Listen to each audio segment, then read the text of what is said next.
The British Empire was the dominant imperial power of the late 19th century. They held some of the most strategically valuable, resource-rich lands in the world, including India, Malaya, Singapore, and Canada, and its foreign policy mostly served to protect its global trade routes and naval dominance in the Mediterranean and the North Seas and the Indian Ocean. Spanning a quarter of the world's landmass and population, Britain saw itself as the guarantor of a global order, with its empire as a civilizing force. As Prime Minister Lord Salisbury declared in 1898, "We are the only great power whose dominions are so vast and so scattered that we have an interest in the maintenance of peace in every part of the globe." This much was true. Britain essentially inherited the role that Austria once played as the arbiter of the concert of Europe, a political order manufactured by Clemens von Metternich at the Congress of Vienna to prevent Europe from falling into a war as devastating as the Napoleonic Wars again. This almost hegemonic Britain of the early 20th century had just secured control over Egypt and Sudan in 1882 and 1898, and sought to form a Cape to Cairo connection across all of Eastern and Southern Africa, though standing in their way was German East Africa, now known as Tanzania. Still, Britain had controlled the Suez Canal, which connected the Mediterranean to India, the crown jewel of the empire. India was not only a source of immense wealth, but also a symbol of British prestige, and part of the reason they so heavily supported free trade, as the wealth generated from India fueled their industrialization, and thus the need to export their surpluses to the rest of the world to generate their wealth. Free trade quickly became a cornerstone of British policy. As William Gladstone put it in 1890, free trade is the parent of prosperity and peace. It also came as a reaction to Napoleon's continental system, which sought to close off European markets to British goods entirely, and thus, in concert Europe, Britain swung the pendulum wildly in the opposite direction. However, British free trade policies faced a new industrial reality by the turn of the century. Germany and the United States were rising powers who themselves were heavily protectionist, and these protectionist policies were starting to elevate these powers at the expense of the British. The Germans soon outpaced the British in steel production, prompting Parliament to discuss imperial preference tariffs, such as those implemented in Canada in 1897. Yet they continued to enjoy splendid isolation until the turn of the century. Britain faced a few issues simultaneously. They had to deal with a rivalry with Russia over influence in Central Asia, known as the Great Game, wherein the two powers competed for control over Afghanistan, Iran, and Tibet, with Britain fearing Russian encroachment on India's northwest frontier. The Anglo-Russian Convention of 1907 would later resolve some of these tensions by dividing spheres of influence in Persia and recognizing Afghanistan as a British-aligned buffer state. However, as Foreign Secretary Edward Grey remarked, the agreement with Russia is not a love match. It is a necessity to secure our Indian frontier. More importantly, however, Britain sought to prevent any single power from dominating continental Europe, a policy that went into overdrive after the unification of Germany in 1871 and its rapid industrialization. To counter Germany, Britain forged the Entente Cordiale with France in 1904, where they swept their colonial disputes under the rug and agreed to put their differences aside and lay the groundwork for joint military cooperation. While not a formal alliance, it included secret military talks, with British officials like General Henry Wilson assuring France support in case of German aggression. French Foreign Minister Théophile de Classes noted in 1905, "The Entente is not a promise of war, but a promise of mutual understanding." With the Anglo-Russian Convention of 1907 also came the Anglo-Russian Entente of the same year, aligning Britain with Russia against Germany and Austria-Hungary. It was less binding than the Entente Cordiale, but completed the Triple Entente, uniting Britain, France, and Russia, as Russia and France also had a formal defensive alliance. These alliances came just in time for the Moroccan Crises, a series of two political conflicts that set Germany up for aggression with France. Germany and France were already on bad terms all the way since the Franco-Prussian War, wherein the King of Prussia and later the first Kaiser, Wilhelm I, beat Napoleon III and acquired Alsace-Lorraine. French revanchists wanted Alsace-Lorraine back, and were incredibly bullish in their efforts to spark war with Germany to achieve this end. So in the First Moroccan Crisis, when Germany challenged France's influence in Morocco, hoping to weaken the Entente Cordiale, France set off the alarm bells. Britain supported France, with Edward Grey warning Germany that any aggression in Morocco would bring Britain to France's side. The Algeciras Conference of 1906 settled the dispute in favor of the French, a diplomatic defeat for Germany, but this only led to the Second Moroccan Crisis in 1911, sparked when Germany sent a gunboat to dock in Morocco and wanted to set up talks with the Moroccans to recognize their independence from France and Spain. Britain's firm support for France here really solidified Anglo-French alignment and set off the alarms in the German general staff, who now believed they were encircled by enemies in the North Sea, the Rhineland, and in the east. This was all accelerated with Germany's naval expansion under Admiral Alfred von Tippitz, a move that challenged Britain's maritime supremacy. The German Navy Law of 1898 and subsequent expansions aimed to build a fleet to rival the Royal Navy. But Britain didn't sit still. By 1909, Britain had adopted a two-power standard, aiming to maintain a navy larger than the combined fleets of its two nearest rivals. As First Lord of the Admiralty, Winston Churchill, warned in 1912, the German Navy is a dagger pointed at the heart of England. The launch of the HMS Dreadnought and Germany's response with similar battleships escalated the race, with Britain building 29 dreadnoughts to Germany's 17 by 1914. They both wanted control over the North Sea, and Germany in particular needed to secure her routes to her colonies. The Germans experimented with Zeppelin technology in order to get to the African colonies without having to pass through British-controlled seas like the North Sea or the English Channel, but during war these plans didn't yield much besides some technological advancement. Regardless, the Germans essentially now saw the British Navy as an existential threat that could literally strangle their country if war broke out. Besides this, throughout the whole of the 19th and early 20th centuries, Germany's industrial rise threatened Britain's economic dominance. By 1900, Germany, as mentioned earlier, surpassed Britain in steel production and also happened to lead in chemicals and electrical goods. Germany wanted to expand their markets in the Ottoman Empire and also in China, where Britain, Russia, even America, and the British ally of Japan also had interests. Germany tried to forge an economic relationship with the Americans to counterbalance British dominance, but not much came of this, as Britain was America's largest trade partner. There were also some royal shenanigans occurring in the background during this time, as King Edward VII of Britain was the uncle of Kaiser Wilhelm II of Germany, and King George V of Britain was the first cousin of Wilhelm, a distant cousin of Tsar Nicholas of Russia. King Edward had a very strained relationship with Wilhelm, despite Wilhelm's close relationship with Queen Victoria, his grandmother.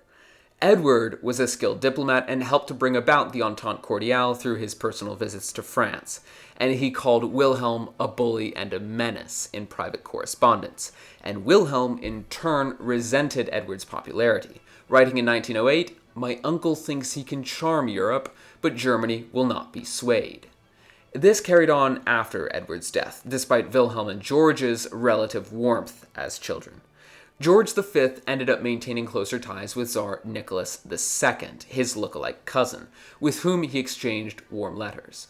Nicholas was close with both George and Wilhelm, which is why he sought peace during the July crisis through telegrams and letters to Wilhelm, but at the end of the day, with regard to the British, royalty had little influence on politics when push came to shove.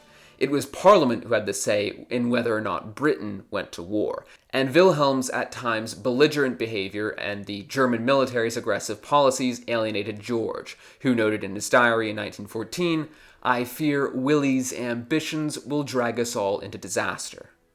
Again, at the end of the day, Parliament had the check, and Parliament was dead set on supporting France. The Liberal Party, who preferred free trade and social reform, faced opposition from the Conservative Party, who favored imperial protectionism and a stronger anti-German stance. Foreign Secretary Edward Grey, again a liberal, who was pivotal in aligning Britain with France and Russia, initiated those aforementioned secret military talks with France in 1906, which included assurances of British support in case of German aggression. Grey, in his memoirs, later published in 1925 under the title 25 Years, wrote, "Our conversations with France were not binding, but they created a moral obligation to stand by her." At the same time, the Conservatives were also secretly promising military support to France, despite not even being in power in Parliament. Conservative leaders like Arthur Balfour supported a firm anti-German policy, arguing in 1911 that Germany's naval ambitions were an existential threat to the British. In 1912, Secretary Grey authorized naval agreements with France, repositioning the British fleet to the North Sea to counter Germany, while France focused on the Mediterranean. These agreements, though not public, were known to conservative leaders, who tacitly approved. The British Parliament was united against Germany. Now, it wasn't really publicly united, as politics went on as usual.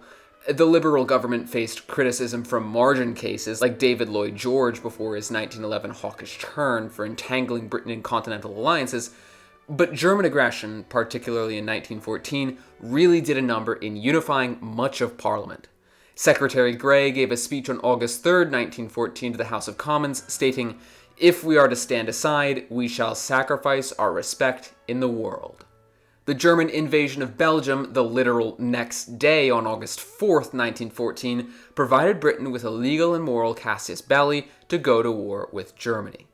Britain was still technically beholden to an old treaty from 1839, one of many historical pieces of paper titled the Treaty of London.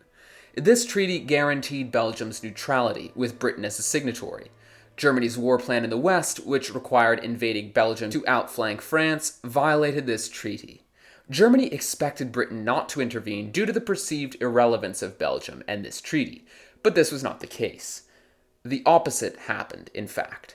The invasion galvanized public and parliamentary support, with even liberal pacifists like John Morley conceding the need for war, and it gave Britain a reason to immediately join France in the Great War. But even while Belgium's neutrality was a genuine concern, Britain was likely to have gone to war anyway. All of those factors, the naval escalation, the economic rivalry, Germany-East Africa blocking the Cape to Cairo railway, the Moroccan crises, the secret talks with France, the royal rivalries and perceived German aggression, and most of all the simple belief that Britain was obligated to enforce balance and order in continental Europe, all pushed Britain into the anti-German paradigm. As Edward Grey put it in a letter to French Ambassador Paul Cambon in 1902, Britain cannot allow France to be crushed by Germany. It was just the simple reality of the early 20th century. Belgium happened to be a convenient way to sell the war to the public and later to the Americans. As I think historian A.J.P. Taylor puts it very well in his book The Struggle for Mastery in Europe, published in 1954, Belgium was a pretext. Britain would have entered the war to protect its interests, treaty or no treaty. Now, Germany's decision to declare war on Russia in August 1st, 1914, and then France on August 3rd, 1914, really stemmed from a deep fear of encirclement and a strategic need to execute the Schlieffen Plan, or, as in our history, a modified derivative of the plan, before Russia fully mobilized. The Germans simply believed Russia's strength would overwhelm them. And this disastrous invasion of Belgium was thus a strategic necessity for Germany to be able to defeat France on the west very quickly, again, hypothetically, and then move over to Russia. But in reality, it was a diplomatic blunder that ensured British immediate entry. Chancellor of the German Empire Theobald von Bethmann-Hallwig would later lament, "We are fighting for our survival, but the violation of Belgium will cost us dearly in world opinion." Maybe British entry could have been delayed without this invasion of Belgium, but it would never be stopped. Eventually, the British Empire would come to clash with the Germans in the most brutal conflict the world had thus far seen. But what if all of that had changed? What if, in an alternate timeline, the British remained fully neutral during the First World War? Before beginning today's alternate history scenario, be sure to leave a comment and subscribe. We're currently trying to reach our goal of 50,000 subscribers by the end of the year, and every little bit helps the channel out. If you want to help support our content, you can watch through our extensive catalog of videos, or consider supporting your Legion like our current channel members Eaglefall, Derek Arno Wolfgang von Siefertberg, Roanoke, Star Galaxy, Stratocrat, Daniel Andrulis, Alfonso Maurice, The Atomical Mon Studios, PJ the Homeless Mage, Chance Bowman, Justin Ambrew, Dark X, Chalk Mock, and Kennedy the V. Thank you, and enjoy the video. Now we've established that Britain would join the war anyway, so this alternate history scenario has to start out with something unrealistic. I've already got a separate upcoming video partially scripted out that discusses a hypothetical wherein Belgium is not invaded, so for the sake of our scenario today, we'll assume that the invasion of Belgium does occur in this alternate timeline. But Britain simply, for some mysterious reason, does not honor the 1839 Treaty of London and declares strict neutrality, committing internally to stay out of the war entirely. The Germans will see Britain's aversion, but won't be sure of Britain's firm neutrality, and so we'll sort of assume the Germans operate under the persistent fear of potential British intervention, though an intervention which, again for the sake of our scenario, just won't happen. It doesn't make sense in the context of the geopolitical situation of 1914, as I've explained in the introduction, but it'll make for an interesting counterfactual. For Britain to ignore the Treaty of London, a significant domestic or diplomatic shift must have occurred. Let's assume that there's perhaps a stronger pacifist faction within the Liberal government, led by figures like David Lloyd George and John Morley, which manages to dominate the cabinet during the July crisis. Prime Minister Asquith, facing a divided parliament and public skepticism about continental entanglements, pivots to prioritize domestic reforms, like perhaps Irish Home Rule and economic stability. Secretary Grey fails to rally support for intervention, and public opinion goes isolationist, viewing Belgium's violation as tragic but not worth a global conflict. Germany, led by Bethmann Hollweg and Wilhelm II, would remain skeptical of Britain's neutrality, but this would play into the hands of the original Schlieffen Plan, though the plan enacted in the West was again a modification of this plan.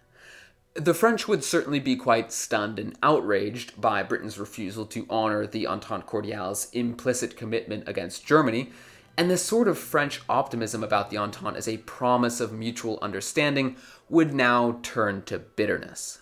Public sentiment in France would turn fiercely anti-British, and now the French military would be thrown for a loop. France's war plans, particularly the infamous Plan 17, relied on British support to bolster its northern defenses. Without the British Expeditionary Force landing in France, which historically numbered 100,000 men by August 1914, France would face a critical manpower shortage. The French would be forced to reallocate troops from the defense of Alsace-Lorraine to counter Germany's advance through Belgium, which is exactly what the Germans assumed would happen. That did not happen in our own history. Morale would also suffer, as French soldiers and civilians had historically and implicitly counted on British aid. The French government could perhaps turn to try to secure alternative allies, possibly appealing to Italy, a nominal Triple Alliance member, though with territorial ambitions in Austrian Trentino and Trieste, or neutral powers like the United States, but I imagine these would yield limited immediate successes, as the Italians would hesitate to join a war without the British involved, and the Americans were fervently isolationist at this time, with most of the prompting for their entry into the war in our own history coming from the British. Now, the Entente Cordiale would really sort of collapse as a functional alliance by this point. France would double down on its alliance with Russia, urging Tsar Nicholas II to accelerate Russian offensives to divert German forces. However, Russia's own challenges would limit this support. Russia would launch offensives into East Prussia and Galicia, as in her own timeline in August 1914. These were initially pretty successful against Austria. However, the Battle of Tannenberg would likely still result in a German victory, with Russia's Second Army facing heavy casualties due to poor coordination and German efficiency under the leadership of Paul von Hindenburg and Erich Ludendorff. Russia would be able to capture Lviv, but would falter against the Germans, and thus, as you can probably tell by now, the Eastern Front, at least in its initial stages, is essentially going on as it had in our own history. In the West, however, the German advance would face less initial resistance. Belgium, led by King Albert I, would fight fiercely, as it did historically, destroying railways and fortifications to slow Germany's advance. The siege of Liège would still delay Germany by 2 weeks, as in our own timeline, but without British reinforcements, Belgium and now France could be more effectively countered. We'd see the Battle of the Frontiers and French counteroffensive, but without the British expeditionary force to bolster the French left flank, I'd imagine the French would begin to struggle to counter Germany's advance through Belgium. The French Fifth Army would face the German First and Second Armies alone at the Battle of Charleroi, where historically the British presence at Mons delayed Germany. Now here, the French would be forced to retreat earlier, suffering slightly heavier losses. By early September 1914, German forces would approach Paris, as in our timeline. No British support reduces pressure on Germany's right flank and inhibits the French ability to move troops from Paris to the counteroffensive in the Marne. The First Battle of the Marne would thus become a narrower French victory or even a stalemate, halting Germany's advance but failing to push them back significantly. The race to the sea would then follow, with both sides entrenching along a front from the English Channel to Switzerland. But we might imagine France holding less territory near the Channel, possibly losing Arras or even Amiens. And I apologize if I'm butchering the names. Now, a major factor of this hypothetical is that with Britain neutral, the Royal Navy would not impose a blockade on Germany, which is a critical difference from our timeline, where the blockade crippled Germany's economy by 1916. In this alternate timeline, the North Sea would remain open, though Britain would likely maintain a defensive naval posture to protect its trade routes and the English Channel. Germany's high seas fleet under Admiral Reinhard Scheer would likely be ordered not to antagonize the British. Instead, Germany, without the need for this war in the North Sea or a conflict like the Battle of Jutland, would be able to focus on protecting its Baltic trade and perhaps even challenging French naval power in the Mediterranean, hoping to halt shipments from French colonies to the country. France, like Germany, relied heavily on imports for food, coal, and munitions, which was historically facilitated by British naval protection and the expeditionary forces' presence in northern France along the coast with the English Channel and the Atlantic. With Britain neutral, France's northern ports like Dunkirk and Boulogne are vulnerable to German advances or naval raids. However, such raids would be incredibly risky, as they could possibly stoke British anger or accidentally affect neutral ships, which would hurt Germany's precarious peace with the British. Again, we're assuming Britain will never join the war, but Germany doesn't know this and operates under the constant fear of inviting British entry. Now, we can imagine the Germans pressuring the Dutch to halt coal shipments to France, which is a start. But even more valuable, Germany's occupation of Belgium does give it access to Ostend and Zeebrugge, from which U-boats and light cruisers could harass French shipping. And if this strategy works, France would have to shift imports from the northern ports to the western ports. But these are farther from the front, which means the French now have to worry more about logistics. France's railway network was indeed very efficient, but it's difficult to tell when it would be overwhelmed by this increased pressure. Another effect of the lack of British naval power involving itself in this war would be that on the German naval strategy. In our own history, Britain joined the war early on, and thus Germany took a rather aggressive naval strategy after the Battle of Jutland, when a good portion of their fleet was destroyed. With Britain neutral for now, Germany would not want to provoke their navy's retaliation, a consideration which was, of course, not an issue in our own history. I'd imagine, thus, the Germans would likely avoid unrestricted submarine warfare altogether, attempting to target only French merchant ships which would operate off the Atlantic coast of Africa and in the Mediterranean and the Atlantic near Spain. In essence, the forces allocated to the war in the Atlantic in our own history might end up in the Mediterranean and on the coastal Atlantic, which would give France an upper hand initially, but one which would be whittled away quickly by German industrial strength, especially without the blockade from the British. Now you might ask, well, but the Germans still used the tactic of unrestricted submarine warfare even when they didn't want to anger the Americans in our history. And the reason for that is the British were the foremost naval power in the world. And at least to Germany, it was more important to disable their navy than to avoid American entry. Keep in mind, no one in Europe really had a grasp yet on the sheer industrial potential of wartime America. But in this timeline, again with the British neutral, Germany will want things to stay that way, and they won't really have a real reason to go about trying to disable random ships in the Atlantic. Instead, it'll be a targeted, precise attack on French shipping, which will over time be incredibly disastrous for the French. In fact, without British involvement and without the Battle of the Atlantic Ocean will likely, at least away from the coasts of Africa and France, remain a neutral shipping lane with the United States, Netherlands, and Scandinavian countries essentially supplying to both sides. And this is another critical thing that goes right for Germany in this timeline. Germany is now free to import food and raw materials from South America and, of course, the United States throughout the duration of the war, as the United States historically did trade with the Germans before America's entry into the war, and before, I believe it was an incident in the English Channel that really, that caused the Americans to cut ties with the Germans. And much of this trade from America to Germany was only halted by the British blockade. And so without the blockade, actually, American companies are free to profit from the German war effort unhindered, though they'd equally be free to sell to the French as well. This would cause some serious diplomatic tensions between the French and the Americans, but at the end of the day, there would be nothing the French could do to stop American companies from profiting off of German industrial and raw material needs. The lack of raw materials in Germany proper, along with the inability to access their African and Pacific colonies in our own history, was, in the eyes of some historians, myself included, the single biggest hindrance to the German war effort. As Kaiser Wilhelm II predicted of a modern European war, in old days, nations could collect only portions of their men and resources at a time and dribble them out by degrees.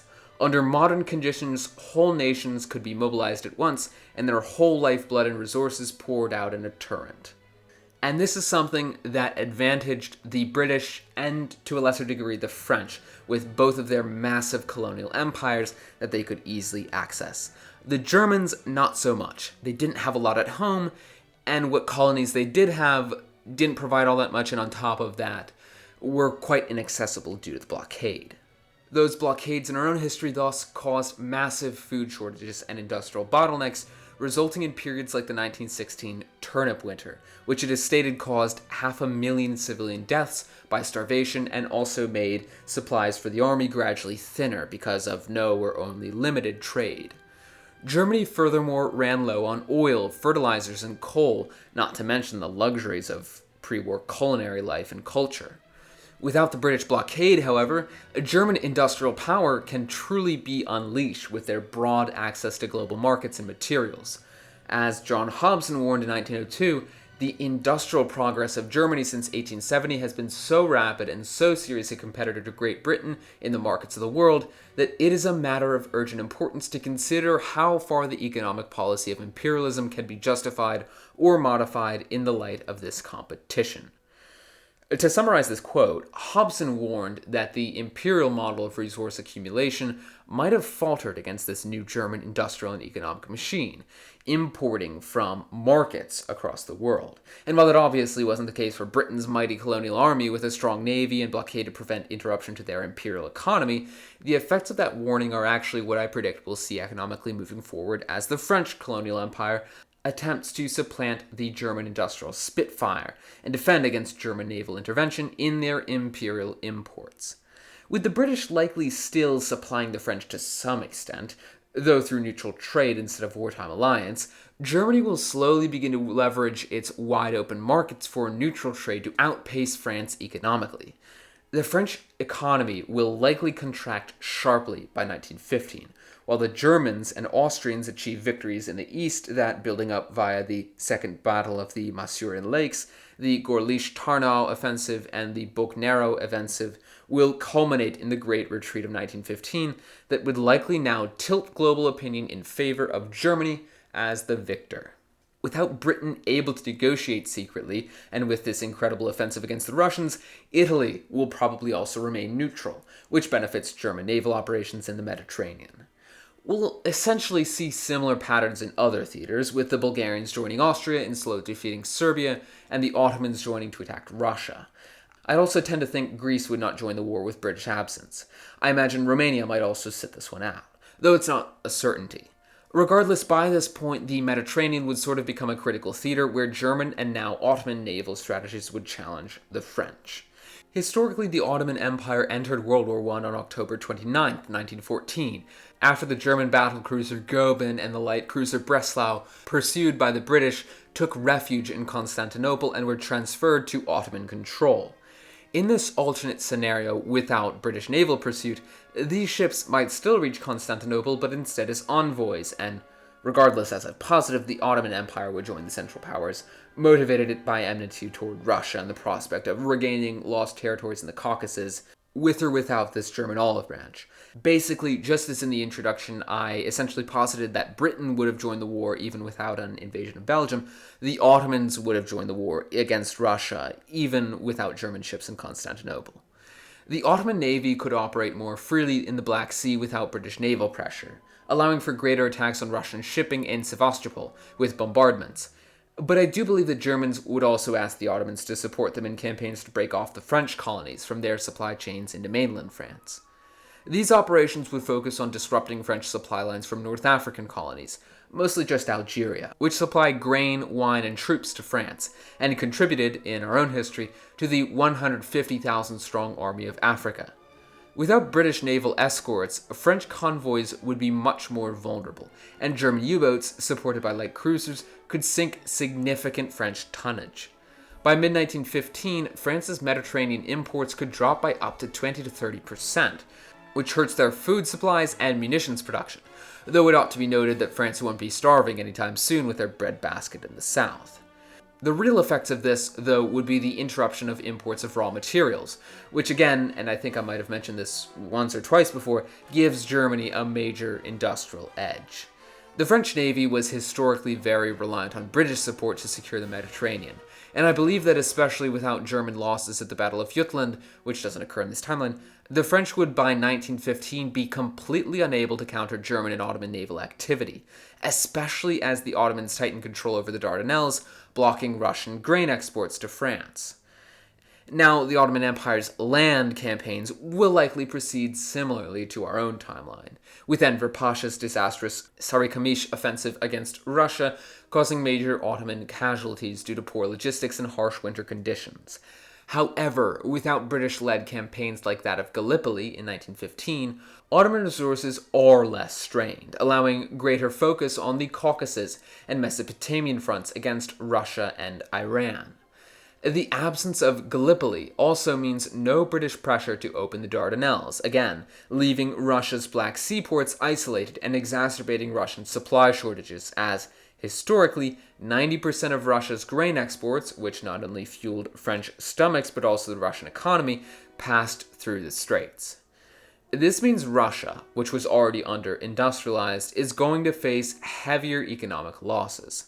Without British pressure on Germany, and likely without the Western Front offensives, which I'll get into in a minute, Germany can slowly but surely, and more importantly, securely redirect resources east, accelerating Russia's collapse. By 1916, Russian morale would be in freefall, hurt more by supply shortages at the hands of the Ottomans, and the Brusilov offensive in summer of 1916, which was historically Russia's most successful campaign, could push back a little bit, but it would falter disastrously without British coordinated pressure on Germany, costing Russia somewhere close to 1 million casualties. I might imagine that the Russian Revolution's timeline accelerates. Historically, the February Revolution in March 1917 toppled Tsar Nicholas II amid food shortages and military defeats. And in this scenario, without the British aid to Russia in the form of, among other examples, 1.5 million tons of supplies via the Archangel campaign in our timeline, Russia would suffer urban famine and unrest at a greater degree as early as 1916. Now, would the February Revolution still occur? It's likely, but I'm not sure it would play out in the same way. The Bolsheviks really only managed to organize and seize power with the strategic brilliance and ruthlessness of vanguardism brought by the return of Vladimir Lenin in April 1917, which was prompted by his release into Russia by Germany. I'm not sure Germany will see the need to send Lenin into Russia in this alternate timeline, with Russia already crippled and the Western Front not really being as pressing a threat. Germany will be stable and won't need, or even want, the Tsar to be overthrown. In fact, strategically, they'd prefer a more stable, if somewhat reduced, Russia in the aftermath of this war. And Wilhelm, of course, didn't even want Nicholas to be overthrown, let alone his whole domain lie in ruins. He rather wanted Russia intact, but subservient to German continental hegemony. And even if Lenin is sent regardless, I'm not sure he'd have the funds the Germans gave him in our own history, those 50 million gold marks to precipitate a revolution. I went ahead and tried to convert that to modern US dollars, which was a tedious but fun process, so take my figure with a grain of salt, but it translates to roughly $308 million in today's American currency. I did think that number might have been a bit high, so I also tried a conversion using the imperial mark's value in gold, and that came out to 1.58 billion, which seems pretty unconvincing, but regardless, the point is Lenin received a lot of money from the Germans to advance the revolution and destabilize Russia, and that money will be absent in this alternate timeline if Lenin himself isn't already absent. I think a more likely outcome for Russia, then, is that there is a February Revolution or something similar, perhaps not exactly on the same timeline as in February, as in our own history, but a revolution will still occur and rock the Russian Empire. But without that leadership, and without Lenin's brilliance, really, his brilliance in how to conduct revolutions and how to really perfect the vanguard, and also without that funding, the October Revolution, or however the second one manifests, the Bolshevik one, and the Russian Civil War will devolve until the military and provisional government can establish a foothold and negotiate a peace with the Germans in order to reestablish order, or maybe reinstate the Tsar, or a different figurehead, perhaps Nicholas's brother, Mikhail Alexandrovich, though he deferred to the assembly, so perhaps he'd be seen as too weak. Or maybe his hardliner cousin, Grand Duke Pavlovich, or even Admiral Kolchak. In any case, we'd see a Brest-Litovsk-esque treaty ceding large swaths of land to the Central Powers as the army now tries to reassert control over the various rebellions in Russia. On the Western Front, France's defensive line would have been pushed farther south, possibly along the Somme as early as 1915. France's manpower shortage would worsen with the support of the North African colonies likely slowly being strangled away from them, and French attempts at counteroffensives like the Second Battle of Artois would yield limited gains with their overstretched resources and low morale. Germany would maintain steady supplies of munitions and food, allowing for sustained offensives, and thus by 1916, Germany could likely launch a major assault, possibly an earlier Verdun-style campaign, aiming to bleed France white. France's losses would mount, and the French would be unable to hold the line without British support and logistics, and thus we can imagine Germany would gain the upper hand by late 1916, having already held on to control of much of northern France, including industrial regions like Lille and Calais. However, French resilience would be very strong in the local populations, which may just prevent a total collapse. The front would thus remain somewhat static, but tilt in Germany's favor to a good degree. During this period, we'd also see some changes in Africa. In our timeline, British forces from Kenya and South Africa invaded German East Africa earlier on in the war. Here, Germany would face only limited French and Belgian colonial forces from the Congo and East Africa. Letao Vorbeck's guerrilla campaign, if even needed, which itself was historically effective, would become even more formidable, tying down French and Belgian resources and preserving German control over its colony. Togoland and Cameroon would probably also have fallen early on to French colonial troops, as in our own history, due to their isolation, but this would only have been a minor setback in the grand scheme of the conflict. German Southwest Africa, which is now Namibia, which bordered British South Africa, would probably also remain unaffected by the war. There are also some interesting implications for the United States here. With Britain neutral too, America has no reason to tilt toward favoring one side or the other, even with their historical relationship with the French. In fact, Britain's neutrality would likely even reinforce President Woodrow Wilson's 1914 call for impartiality in thought and action. And though the invasion of Belgium would spark some public sympathy for Belgium, as in our timeline, without British propaganda campaigns in America to build up Entente sympathies, American opinion, most especially among the huge German-American populations in Pennsylvania, the Midwest, and pockets in places like Texas, would be far and away less anti-German. We might not see the decline of the use of German in states like Pennsylvania, as it had during and after the Great War in our own history.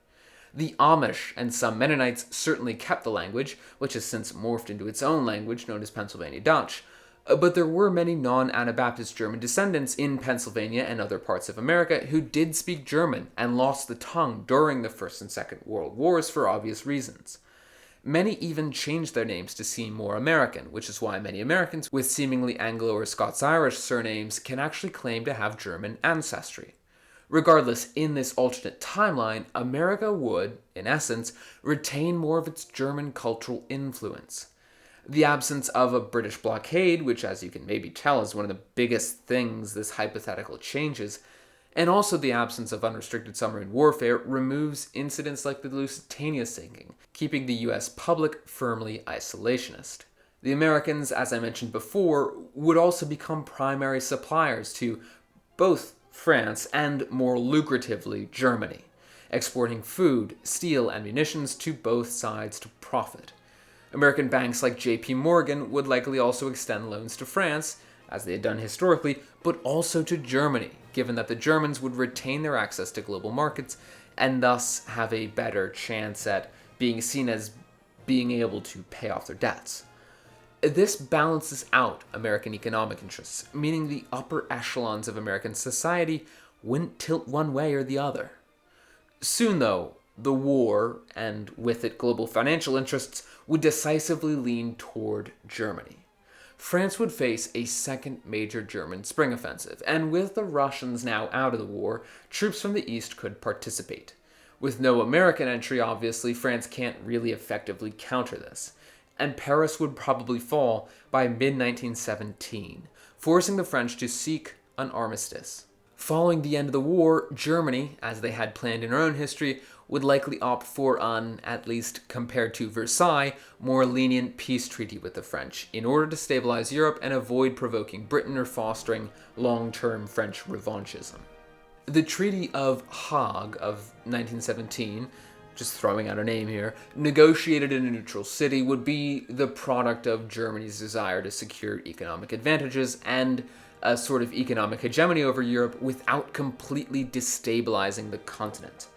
Germany would likely secure some sort of economic influence over northern France, particularly access to the Brie-Longwy region's iron ore, which historically supplied 90% of France's iron before 1914, and Germany could probably do this through long-term leases rather than outright annexation, as annexation would be completely off the table in these heavily ethnically French and already highly revanchist regions.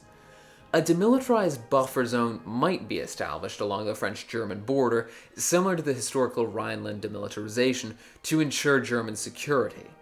France would also face moderate reparations.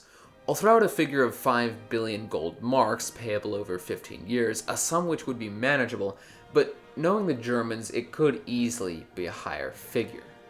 Belgium would remain independent but drawn into Germany's economic sphere through favorable trade agreements and German investment in its reconstruction. King Albert I would of course retain his throne, and Belgium's neutrality would be nominally restored, though it would, as stated, be aligned economically with Germany's Mitteleuropa framework now, as envisioned by Friedrich Naumann in 1915. Mitteleuropa would be the name of the game in this new Europe. In Eastern Europe, the aforementioned Brest-Litovsk-style treaty would have established German-aligned states that would directly feed into this framework. Poland would become a puppet kingdom under a German-appointed regent, possibly Archduke Charles Stephen of Austria as historically considered, and the Baltic states, Estonia, Latvia, and Lithuania, would form semi-autonomous duchies under German nobility, while Ukraine would be organized into a client state led by Hetman Pavlo Skoropadsky. As in our timeline's brief 1918 experiment, Georgia may gain independence under German protection, though it's not set in stone, and I think rather to appease Ottoman territorial ambitions, it would go to the Turks or to their sphere of influence. Finland, already leaning toward Germany historically, would form a formal alliance with German support, bolstering its 1918 Civil War victory against pro-Russian factions. I also consider the possibility that Germany might seek Morocco, considering both their operations in the Mediterranean during the war and their interest in Morocco before the war. But I came to the conclusion that in order to avoid the potential hostility of Britain, the rulers of Gibraltar and Malta, who had great interests in the Mediterranean, And also to prevent colonial overreach, Morocco would likely remain under French influence, especially now as Germany is redirecting its focus away from the colonies and toward continental consolidation. As for any other colonial hand changes, considering Germany lacks the naval and administrative capacity to manage additional overseas territories, it's highly likely that France would retain its colonies, including Algeria and Indochina, though German naval campaigns during the war might have weakened their economic contributions post-war. Germany would undoubtedly strengthen economic ties with the United States in the post-war era, leveraging the open Atlantic trade routes. American firms would profit from huge German contracts for oil, steel, and chemicals, building on those pre-war trade patterns where the US supplied 10% of Germany's imports by 1913. Now, Britain would still probably be America's primary European market, but Germany would instantly become an incredibly lucrative market for the Americans. America would also avoid the boom and bust cycle that entry into World War I created, and thus would likely continue along an isolationist political framework and a much more stable economic framework, retaining industry at home, along with all of the other benefits that come with that. Now, this mutually beneficial financial relationship with America would help Germany stabilize its economy post-war, and perhaps allow the empire to prevent its Mitteleuropa project from unraveling in the immediate aftermath of the war. Austria-Hungary would of course survive the war intact, as the absence of British and American pressure would keep the dual monarchy together. The victories of Serbia and Galicia, combined with German support, could bolster the new emperor, Charles I, also known as Blessed Karl, who would have taken the thrones of Austria and Hungary in 1916. Karl was a devout Catholic known for his piety, compassion, and commitment to peace, earning him, in our own history of course, beatification by the Catholic Church in 2004 for his attempts to end World War I and his personal holiness.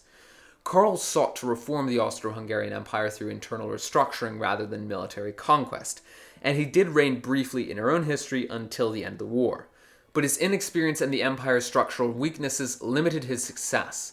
The thing is, Karl was certainly earnest, but often out of his depth. At 29, he would have inherited a multi-ethnic empire strained by decades of ethnic tensions, economic disparities, and political gridlock between Vienna and Budapest. With Karl at the helm, internal reforms are inevitable, but as we've mentioned in previous videos where Austria-Hungary survives the war, the collapse of the dual monarchy could not be prevented by federalization. It can be assumed that Karl would propose a restructured empire with this federated model, semi-autonomous states for Czechs, Slovaks, Croats, Serbs, Poles, Ukrainians, and Romanians, while maintaining a unified monarchy, military, and foreign policy under Vienna. His plan, inherited and modified from Franz Ferdinand's inner circle, which itself was inspired by other writers and lawyers who conceived this United States of Greater Austria project, aimed to diffuse nationalism by granting cultural and administrative autonomy, using the empire's railway networks, telegraph systems, and German-backed financial aid to integrate these regions economically. Karl also wanted to introduce universal suffrage in Hungary to undermine the Magyar nobility's dominance. However, Karl's reforms would, as any implementation of the United States of Greater Austria plan, ignite insurmountable opposition.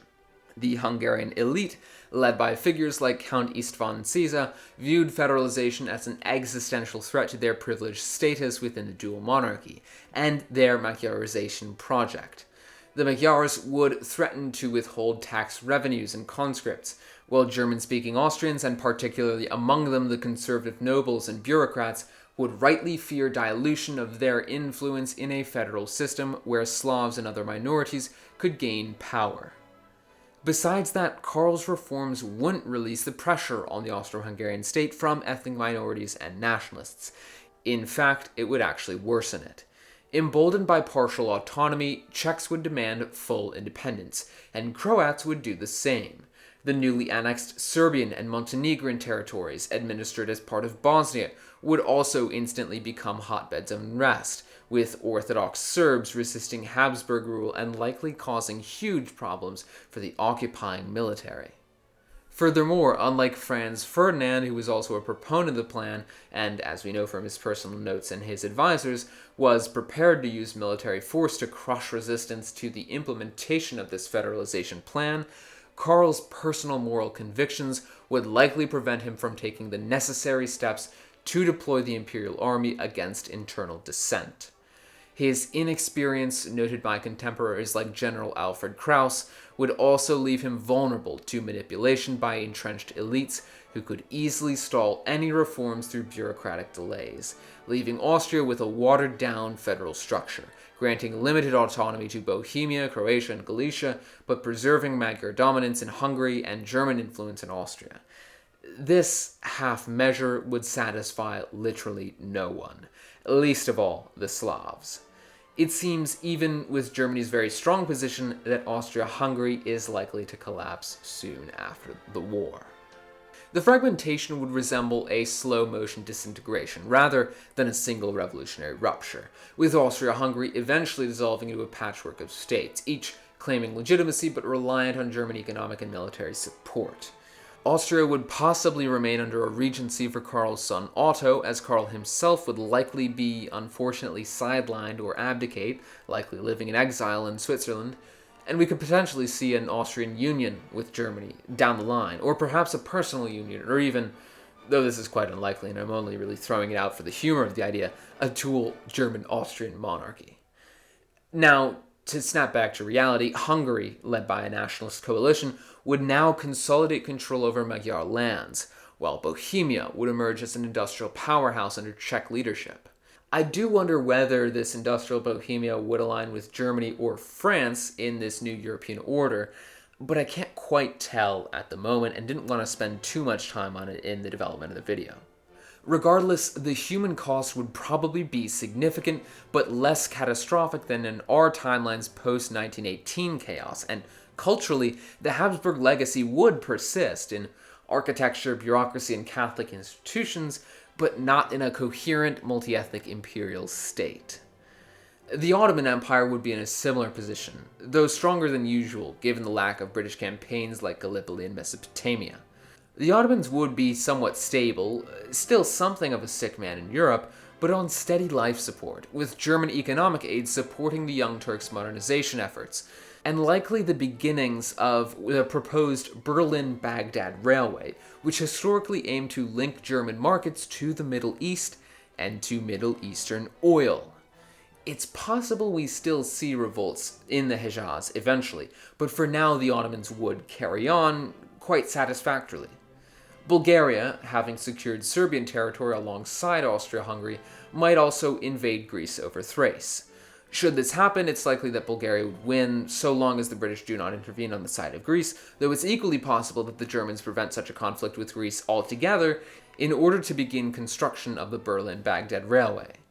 Speaking of railways, I could also see the Germans allowing the British to build the Cape to Cairo railway project through German East Africa as a symbol of goodwill, understanding that the British would be wary of German power now more than ever. Wilhelm might seek to court the British, though it is very unlikely to succeed, but that never stopped Wilhelm in the past with his overtures like during the Boer War. He really seemed to want to align with the British, but simultaneously had a lot of bad blood with British leaders. It was a very complex relationship. Now in Russia, the accelerated revolution would have led to a provisional government, and I imagine that without Lenin's leadership and German funding, the Bolsheviks will eventually fail to consolidate power. The Russian Civil War would become a chaotic struggle between white factions, with Kolchak, I bet, becoming the unifying white coalition figure by 1918, backed by military elites and perhaps some German mediation. A restored monarchy under perhaps Grand Duke Nikolai Nikolaevich might be established by 1919, with a constitutional framework to appease liberal reformers, essentially setting up the new Russian government to function somewhat similar to Britain's. Russia would be left with very little of Central Asia, and much of their valuable western land stripped from them. Furthermore, the Russians would have to contend with a likely rebellious Far East, which may even soon fall into the hands of the Japanese, and thus Russia will have to turn to, quickly, internal consolidation. I'd imagine leftist factions would gain popularity in the parliament very quickly, so I'm not ruling out necessarily a leftist Russia, but I highly doubt that the Germans, and perhaps the Japanese as well, would think twice about intervening should this become politically untenable. We'd also see, of course, paramilitary organizations exist beyond the Urals, and the Russians having to contend with rebellious factions in Central Asia. Now, Britain's neutrality would have, of course, preserved its empire and its economic strength to a certain degree, but its continental influence will now begin to severely wane, as Germany now sits on the throne as Europe's hegemon. The Royal Navy will undoubtedly retain dominance in the North Sea and the Indian Ocean, but Britain's failure to back France will strain its relations with the French, pushing it towards isolationism, and further, if the Germans can build this rail connection to the Ottoman Empire, the ability for the British to contain Germany's naval expansion would also begin to wane. If the Germans could establish ports in Bulgaria, the Ottoman Empire, or even Ukraine, they would have the capacity to spread the Grand Fleet about the waters surrounding continental Europe. This would be a nightmare for the British, but that also hinges on Germany's ability to maintain control over its vast new sphere of influence, something that, especially with Austria's collapse and now hostile Serbia and potentially hostile, though likely not so, Bohemia and Hungary in the way, may not be plausible for too long. Though with American financial backing, it's hard to tell where the dice will exactly land. In terms of Britain domestically, the Isles would be in the midst of a debate on protectionist economic reforms, as prioritized by Asquith's government. This much would stabilize the home front, but of course leave Britain sidelined in continental European affairs. It may bring the British then to forge closer ties with the Japanese, a maritime power and ally of theirs across the world, with the two powers beginning to intervene in China. Japan would, at this point, be working on consolidating control over Korea and expanding influence in Manchuria, likely, as mentioned, expanding into Russian territories ripe for the picking, and soon into the Chinese realm. Now, Germany may also have interests in China, the extent of which, however, would not be clear at this point. What would be quite crystal clear is that Germany is, in this moment, Europe's dominant power, with the Mitteleuropa project fostering economic integration from Belgium to Ukraine. A domain so vast, even the power of industrial scale travel may not smooth over the bumps and potholes in Germany's hegemony. Germany's ability to maintain its grip on this Mitteleuropa framework would rely on industrial ability and diplomatic skill. Realpolitik may not be enough anymore. Germany will have to adapt away from the Bismarck-era diplomacy and toward a new form of negotiation within its sphere of influence, and with the economic and trade precedents set by the Americans. Germany could eventually, with the completion of this railway, secure steady supplies of oil and could secure steady and heavily increased supplies of food and raw materials and steel from the United States, Chile, Argentina, Brazil, and Scandinavia, sustaining its economy as well as those of its de facto subjects, and a ready and modern war machine that would be spread across the continent in defense of the various allies and territories of the Germans. Again, the railway project with the Ottomans, should it be started and completed, would be heavily and incredibly beneficial, as well as it would allow Germany to adapt its strategies and adapt its peacetime army to increased steady oil supplies from the Middle East. But I still have some doubts about just how well the Germans could keep this continental order in check, and for how long they could sustain such a broad hand over Europe. Though that may just be skepticism on my part, considering the Americans were able to control a vast and diverse domain in their time with the technology available as well, though one which, we might add, was much less linguistically and ethnically diverse than these European territories. And this may perhaps suggest that the Germans ought to invest in spreading their language into the other European countries as well, to serve as a sort of language of commerce. I digress. Diplomatically, however, Germany would easily be able to employ economic incentives in the form of investment and favorable trade agreements to maintain the loyalty of these different puppet states for quite some time.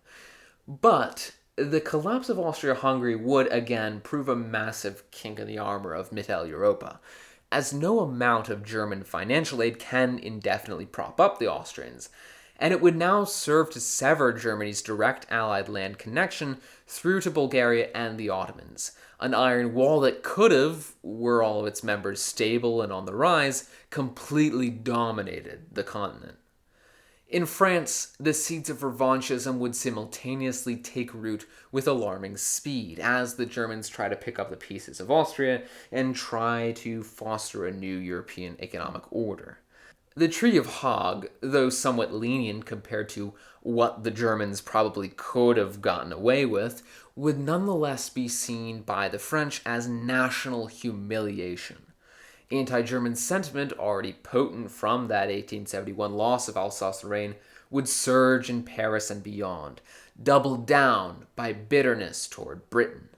Radical nationalist groups like the Action Française could easily gain traction, preaching vengeance against the Germans and militarization of France regardless of the treaty.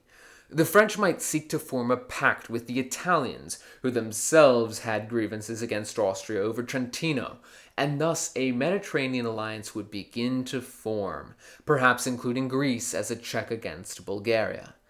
In the shadow of their defeat at the hands of the German menace, an orator and poet, Charles Maurras, leader of Action Française, would rise to power in the political scene in Paris with an ultra-nationalist vision of a restored, vengeful, greater France. Backed by veterans of the war and a cabal of industrialists, Maurras's rhetoric would ignite a fervor among the battered populace, promising to crush German hegemony, reclaim the lost glory of France, and shut the British out of the continent. As his paramilitary leagues clashed with Republican forces in the streets, plots would spread of a march on the capital and the establishment of a new French Republic under Chancellor Maurras?